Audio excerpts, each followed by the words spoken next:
This section on general security will cover security versus availability, as well as policies regarding external devices. In information security, two primary concerns prevail: security and availability. These two lie at opposite ends of the spectrum because information is most secure when no one can get to it, but this makes it completely unavailable. And information is most available when everyone can get to it, but this makes it completely unsecure. In order to make sure our information is secure and available, we need to limit who can see it and verify their identity. Conway Bank has policies in place concerning external devices which in any way connect to a computer or our network. All external devices must be approved by the IT department before they can be connected to the network.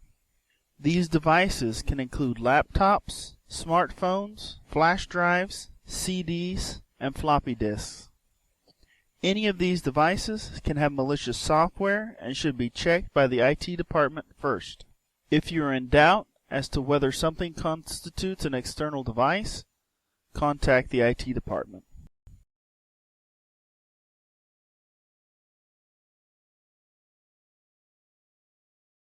In this section on password security, we will discuss securing your password as well as how to create a strong password. The first step to securing a password is that passwords must be stored in a secure location.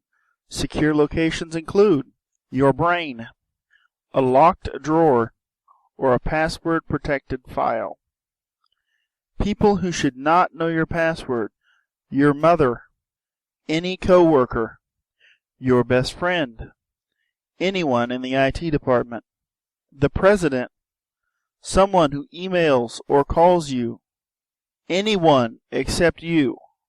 You are the only person that should know your password. The IT department cannot look up your password. They can only reset it. In addition to securing your password, having passwords which are difficult to guess is also recommended. The following are recommendations for creating a strong password. A strong password is important because it prevents someone else from guessing your password. Do not include common words, as these are easy to guess with what is known as a dictionary attack. The password should include letters and numbers. The password should be at least 8 characters. Do not include the name of pets, your children, a maiden name, or any other information that can easily be guessed about you. Use special characters when possible. And no password is strong if you tell it to someone else. In this section on email security, we will review email procedures for sending and receiving emails, as well as possible threats that might result from improper email use. The following procedures for receiving email should be followed by all Conway Bank employees. When receiving an email attachment from an unknown sender, contact the IT department before opening.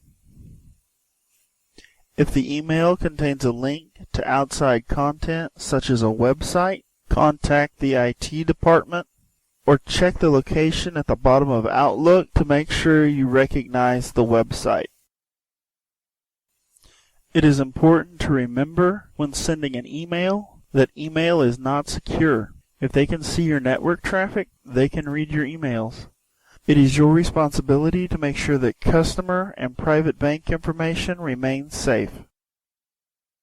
Sensitive information might include financial information, both the financial information of Conway Bank and our customers, as well as social security numbers or other information that can be used to identify a customer or an institution. If there is any doubt about whether the information should be secured, secure it. There are many different threats that could possibly infect an email attachment or link. The first of these threats is what's commonly known as a virus. This is a program that hides itself inside a file or another program and replicates itself across the network. similar to a virus in that it replicates itself across the network. It's what is known as a worm. The difference being that this is a standalone program that is installed when a user clicks on a malicious file. The next category is what's known as keyloggers. These are programs which capture keyboard input. Hackers can gain username and password as well as other customer information from such a program. Next are rootkits. These are malicious programs generally delivered via a Trojan, a worm, or a virus that allow hidden admin access to a computer. Next are ransomware. These are programs, many times disguised as antivirus programs, that take over your computer and hold it hostage until a ransom, usually disguised as a licensing fee, is paid. Next are Trojans. Trojans are apparently useful programs, such as free games or other programs downloaded from the internet that have a hidden payload that infect your computer when installed. Next are browser helper objects. These sometimes benign objects can be used to track user activity and can appear as browser bars, coupon helpers, or other plugins for your web browser.